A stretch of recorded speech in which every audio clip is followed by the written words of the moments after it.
Nova Estela Ciência e Debate, um programa da TV PUC São Paulo, um programa gravado semanalmente nas lindas instalações do MIS, Museu da Imagem e do Som de São Paulo, uma parceria do Governo do Estado com a Pontifícia Universidade Católica, uma parceria que traz a cada semana aos telespectadores aqui do nosso canal universitário um convidado com algum tema da nossa ciência de hoje, do passado, do futuro, e que já está há mais de 10 anos no ar, e que hoje tem uma satisfação enorme em receber o professor doutor Alexandre Leone. Ele não é da PUC, muitas vezes a gente tem pessoal da própria casa, mas não todas as vezes, e hoje a gente recebe aqui no Nova Estela, com muita alegria, o professor Alexandre Leone, doutor em Filosofia pela Faculdade de Filosofia, Ciências e Letras Humanas da USP, doutor em Língua Hebraica, Literatura e Cultura Judaica pela mesma faculdade. Ele tem pós-doutorado em Filosofia pelo Departamento de Filosofia da USP. Ele tem um mestrado, Master of Arts, em Jewish Philosophy pelo Jewish Theological Seminar dos Estados Unidos, de Nova York. Fazendo um parêntese já, Alexandre, Alê, meu amigo de longa data, eu tive a oportunidade de me hospedar, por gentileza do Alexandre, no apartamento dele quando ele viveu em Nova York, e conhecer esse fantástico centro do lado da Columbia University, o Jewish, aliás, você coloca aqui Jewish Theological Seminar, como é que chama? Carimbado, referendado pela Columbia University de Nova York. Lá que o Alexandre fez o seminário, além de ele se tornar mestre, ele também se tornou rabino pela essa instituição. E o que mais? Também é mestre em língua hebraica. O Alexandre tem uma coleção de diplomas. Ele é bacharel em ciências sociais, ainda que eu conheci pela física da USP, né? Na física que a gente se conheceu. A gente estava junto no movimento estudantil, depois o Alexandre me acompanhou na Livraria Belas Artes, durante muitos anos, aqui os nossos telespectadores, muitos frequentavam a Belas Artes na Paulista. O Alexandre era daqueles vítimas que eu conseguia que viessem trabalhar nos domingos e feriados, quando não existia comércio, domingos e feriados. Bom, ele tem experiência de ensino e pesquisa na área de filosofia judaica medieval, vai ser nosso tema hoje do Nova Estela, nos seguintes temas, né? Ontologia, ética, Talmud, cultura e história medieval, com ênfase na pesquisa do pensamento judaico medieval, destaque nos estudos dos seguintes pensadores, daí tem uma tropa aqui que já apareceu ao longo dessa década no Nova Estela, pelo lado dos nossos historiadores da ciência, né? O Avicena, o lado árabe, Averroes. O do lado judaico, Maimônides, Asriel de Gerona, Abner de Burgos, Gersonides, Asdai Crescas, vai ser o nosso homem hoje, Leon Hebreu e Baruch Spinoza. Também pesquisa os filósofos contemporâneos, para não ficar só na Idade Média, né? O famoso Yoshua Heschel, que o grande filósofo norte-americano do século XX, marchou lá com Luther King, né? Tem momentos importantes da história contemporânea, um judeu que, com seu cabelo branco também, gostava de marchar junto com a população afrodescendente nos Estados Unidos, Hannah Arendt e Emmanuel Levinas. Alexandre, muito bem-vindo à Nova Estela. Eu te convidei, teria 1000 possibilidades de assuntos para a gente conversar. O Alexandre não economiza muito na prosa, né? A gente já discutiu N assuntos da filosofia, da política, mas o tema que eu gostaria que você abordasse aqui com a gente hoje é exatamente a questão do infinito, né? Um tema muito importante na história da filosofia, na história da matemática, na história da física, na história da ciência, na história da humanidade, né? O Mário Chamber costumava dizer para nós que alguns temas, né, são fundamentais, né?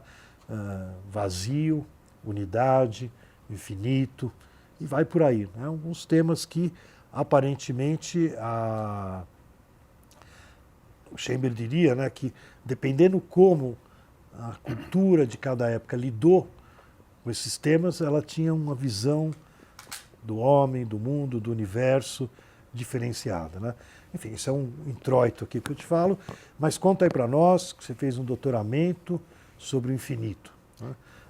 Um aspecto do doutoramento realmente foi sobre isso, na medida em que o Hasdai Crescas, que viveu entre o século XIV e começo do XV, ele foi um proponente do infinito numa época em que o infinito era considerado, pelo menos o infinito atual, a ideia de que a realidade possa ser infinita agora, nesse instante, infinita de fato, e não apenas em potencial, ou que isso seja uma impossibilidade. Ele é um dos primeiros ali na Idade Média a fazer essa proposição. A enorme maioria dos pensadores medievais, dos filósofos medievais, praticamente todos concordam na impossibilidade de que o campo do ser seja de fato infinito. Que o mundo possa ter a infinitude como uma das suas características. É lógico que isto se reforçava por conta de que a aceitação, por exemplo, do pensamento aristotélico na Idade Média já implicava a aceitação do mundo daquele paradigma ptolomaico que via o mundo como necessariamente finito. E esse necessariamente finito é dado pela metafísica aristotélica, né? Como isso acontece? Eu queria aproveitar, né, que a gente tem um costume aqui no Nova Stella, até pela origem do programa ser da história da ciência, sim, sim, né, que você contasse um pouco para nós das fontes, né? A gente adora... Eu vou chegar nisso, Tá bom, desculpa. Então, vamos pegar duas fontes para o pensamento do infinito no Crescas da Idade Média. Primeira fonte é o pensamento grego, vindo através de Aristóteles, principalmente, na verdade, vindo de uma recepção de Aristóteles do mundo árabe até Crescas. Aristóteles, ele tem, com relação ao infinito, a seguinte posição. Diferentemente de Parmênides, que nega radicalmente a possibilidade do infinito, né, para Parmênides, assim, o campo do ser, as coisas que são, o que é necessariamente finito, porque o ser é perfeito. E o apeiron, o indeterminado, que é uma outra tradução para essa noção no pensamento grego, infinito ou indeterminado, ele é necessariamente imperfeito. Então, esse pensamento que você vê ali, bem rígido no pensamento de Parmênides, né? A negação total do infinito. Nem é possível, nem é potencial. Simplesmente o infinito estaria no campo do não ser, né? O único grego que se coloca numa posição distinta disso é Anaximandro de Mileto, né? Anaximandro, ele propõe que a origem, que o arquê, a origem das coisas é o apeiron, é o indeterminado, é o infinito. Mas no pensamento, quer pré-socrático, quer o pensamento clássico da filosofia grega, isso foi posto de uma maneira fora do campo do ser. Reaparece um pouco no neoplatônico, mas de um certo modo está também além do ser, né? Mas no campo do ser se estabelece uma ideia geral de que o mundo é finito. E Aristóteles dá diversas razões para isso. Para que o mundo possa coincidir o ser do mundo com o pensar o mundo, com a ideia do mundo, para que o mundo possa ser racional, para que a realidade possa ser racional, ela tem necessariamente que ser finita. Porque como pensar o infinito? Então, várias razões são dadas e o pensamento grego basicamente tinha isso, com exceção do honrosa, né, do Anaximandro, essa noção bastante forte ali. Isto passa para a filosofia medieval, na medida que a filosofia medieval ela começa a partir das traduções árabes, inicialmente feitas em Bagdá, no Califado Abássida, lá por volta do século VIII, de textos gregos que eram considerados textos de sabedoria. Aquilo que fosse literatura, aquilo que fosse texto religioso, poesia, não interessava à tradução árabe. Mas aquilo que era considerado texto de ciência, de matemática, de conhecimento, isso sim era traduzido.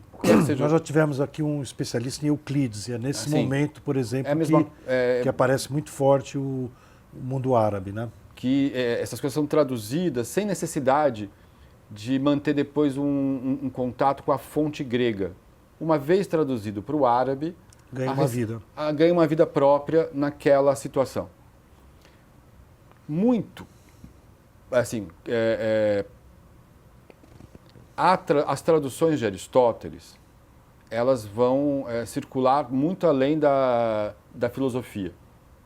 Elas, inclusive, de uma maneira eclética, vão ser usadas pelo pensamento teológico islâmico, que usa outros elementos para tentar compor uma narrativa racional do Islã, né? Para tentar compor uma narrativa que explicasse a realidade de uma maneira racional, digamos assim.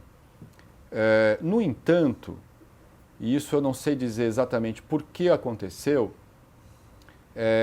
o estudo da medicina se vincula ao estudo da obra aristotélica. Lógico que a medicina não medieval islâmica não estudava só Aristóteles, mas no currículo de quem estudasse medicina, a obra aristotélica era parte disso. Outras coisas também, né? E isso é basicamente o espírito da medicina aviceniana. É uma medicina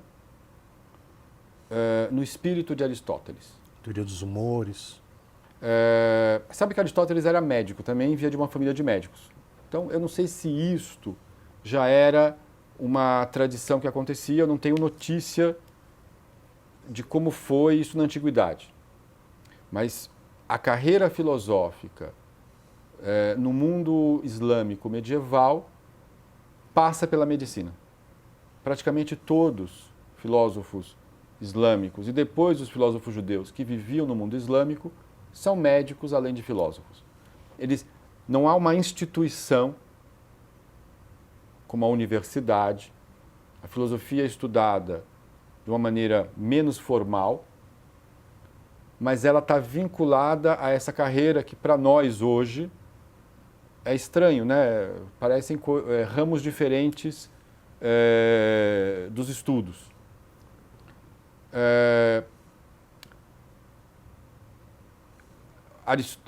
Avicena, Alfarabi, Averroes, esses grandes nomes do aristotelismo islâmico, todos concordam com a impossibilidade do infinito atual e dão diversos motivos para isso. Um pouco na linha aristotélica. Dão diversos motivos, né? Motivos esses que são resumidos depois por Maimônides, que apesar de ser um filósofo judeu, ele é, na prática, um membro da Fálsafa, ele também é médico, ele também, a partir da medicina, encontrou Aristóteles, ele escreve o Guia dos Perplexos em árabe, né? Nesse momento, a filosofia judaica, apesar dos judeus usarem aramaico e hebraico para outras literaturas, para a filosofia, naquele momento, se usava o árabe. Ou seja, ela está totalmente dentro desse contexto. Então, Maimônides, lá no final do século XII, escreve o guia em árabe, e na segunda parte do guia, ele resume o pensamento aristotélico medieval a respeito do infinito. A impossibilidade do infinito é dada de 3 formas diferentes. Em primeiro lugar, não pode haver nenhuma medida, quer material, quer imaterial, que seja infinita. Na hora de você medir, não pode haver uma medida que seja infinita. Ou algo cuja medida seria infinita. A segunda coisa é a impossibilidade de existirem um número infinito de coisas finitas. Um número infinito de grãos de areia. De números? Coisas. De coisas, digamos assim, primeiro. E a terceira impossibilidade é a de que exista um número infinito de causas entre alguma coisa e o efeito. Há necessidade de haver uma primeira causa. Isso é bem, assim, para quem conhece Aristóteles, isso é bem tipicamente do pensamento aristotélico. Dessa segunda regra, por exemplo, por que é impossível o número infinito de coisas finitas? Você falou aquilo que Averroes diz. Todo número, em árabe, eu não sei exatamente como se fala, mas em hebraico, mispar, ao pé da letra significa aquilo que está contado. Me parece que em grego a palavra número também significa o contado. Porque a ideia original de número é você contar, né? Ou seja, pensar isso também numa certa ordem. Então, quando você efetivamente conta, esse número vai ser finito.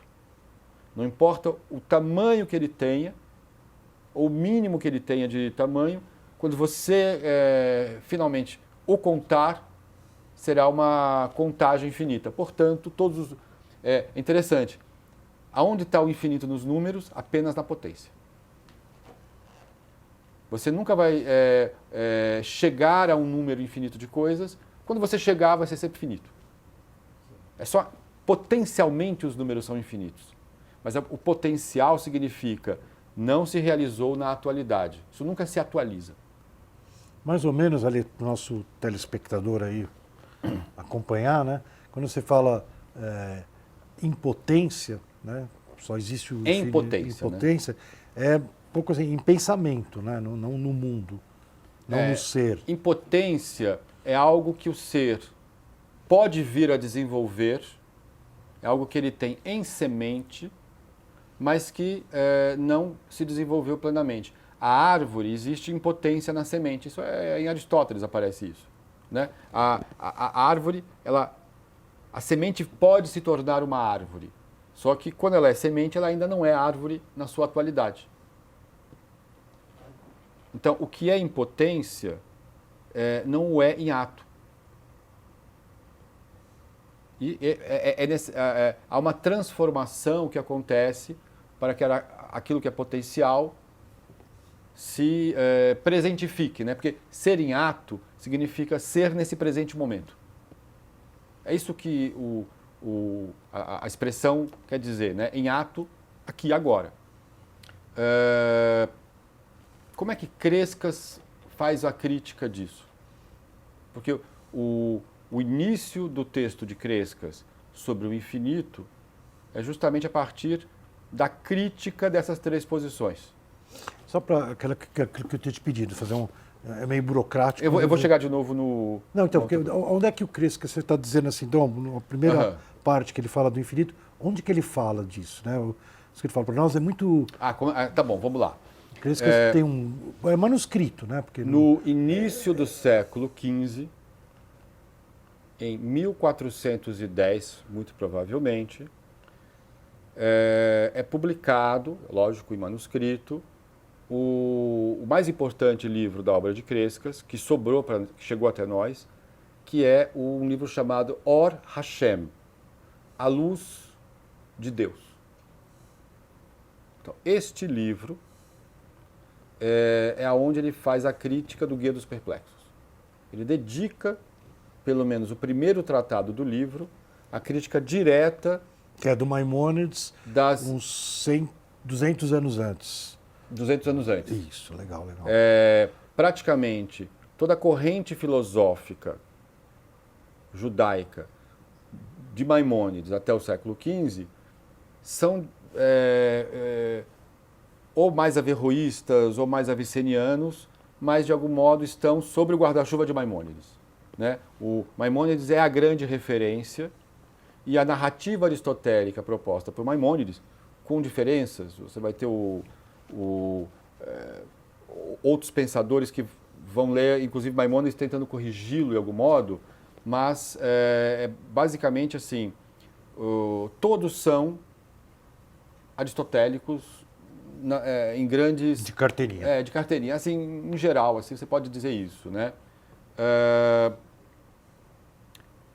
Quem era contra esse pensamento? Quem mantinha uma narrativa, digamos assim, totalmente oposta a isto, naquele momento? E nós estamos falando de um lugar muito específico. São tantos os parâmetros que às vezes eu esqueço de colocar um ou outro. Maimônides nasceu em Córdoba, mas viveu, na verdade, no Egito. Pelo menos a fase produtiva da vida dele foi lá. E foi enterrado em Israel. Foi enterrado em Israel, mas ele viveu sempre no mundo islâmico. Né? A gente até falou disso agora, Avicena, Averroes, Maimônides, eles vivem no mundo islâmico, produzem árabe. Ora, Crescas, ele viveu na Catalunha medieval, muito provavelmente falava catalão e hebraico, e talvez não conhecesse muito árabe. Crescas não leu Maimônides, ou não leu o Guia dos Perplexos em árabe. Ele o leu na tradução, a tradução mais conhecida da época dos Ibn Tibbon, que era a tradução do guia para o hebraico. Então, já há aqui um fenômeno de recepção, em que um texto escrito numa língua e num contexto está sendo lido 200 anos depois, numa outra língua em outro contexto. Tendo recebido uma recepção que já tinha naquele momento 200 anos naquela região da Provença, Catalunha.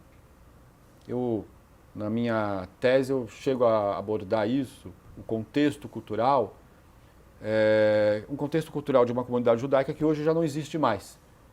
De um arco que ia, sei lá, de Marseille até Barcelona, talvez um pouco mais embaixo, com muitos lugares, no que hoje em dia seria a França, né? Perpignan, Montpellier... Mesmo na Espanha tem Gerona, que eu até visitei, quando nem tinha ainda o bairro judaico. Quando ainda sabia onde estavam, né? Mas não era ainda turístico. Não era turístico. Agora já tem toda uma... Montaram uma coisa. Por isso que o Alexandre está contando de história medieval judaica, hoje em dia a gente enxerga, né, como uma reconstituição que fizeram dos bairros onde tudo isso aconteceu. Né? Sim. Então, essa região, que não é o mundo askenazi, mas que culturalmente não é exatamente o mundo, pelo menos o que nós conhecemos como mundo sefaradi, os judeus lá do interior da Península Ibérica, é um canto, e um canto que tinha muito mais contato com a Occitânia, com o Languedoc, com a Provença, né? O catalão e o provençal são idiomas muito próximos, né? Tem algo com o francês também. Então, este lugar, que hoje não existe mais, essa cultura judaica que desapareceu, ela foi, entre os séculos XIII e o século XV, o epicentro do mundo judaico. O que a gente pensar de mais importante que foi produzido na filosofia, na cabala, no misticismo, no mundo jurídico, foi produzido basicamente ali naquele momento. É interessante essas descontinuidades que a história judaica tem. E o Crescas é um expoente desse momento. É um expoente desse momento, mas expoente provavelmente de um grupo anti-maimonidiano. Em geral, os anti-maimonidianos não é que tinham muita pegada filosófica. A narrativa anti-maimonidiana, ou se você quiser, era antifilosófica, para melhor dizer, era a narrativa de uma nova teosofia que aparecia, que a gente conhece hoje como Cabala. Na verdade, o que se fala hoje é de uma vertente na Península... E você teve acesso ao Crescas através de uma cópia desses manuscritos ou já impresso? Então, o texto do Crescas, ele tem uma recepção interna no mundo rabínico que o preservou. Então, já no século XIX, circularam cópias, no mundo da Yeshivá, no mundo da academia rabínica, circularam cópias impressas. Eu tenho até em casa uma cópia impressa do século XIX, né? E hoje em dia existem... Você viu algum manuscrito dele? Existe alguma biblioteca que você visitou? Existe um manuscrito online, em Florença. Florença. Existem alguns outros manuscritos, mas eu não me dei... esse não foi o meu foco. Existe um tradutor do Crescas, um tradutor recente, um francês, chamado Henrique Smelovic, que, para fazer a melhor tradução do Crescas, recorreu e fez a crítica dos diversos manuscritos. Para a minha pesquisa, isso não era o foco, né? Apenas quando, em algum lugar, você tinha que clarificar se o Crescas de fato escreveu assim ou escreveu outra coisa.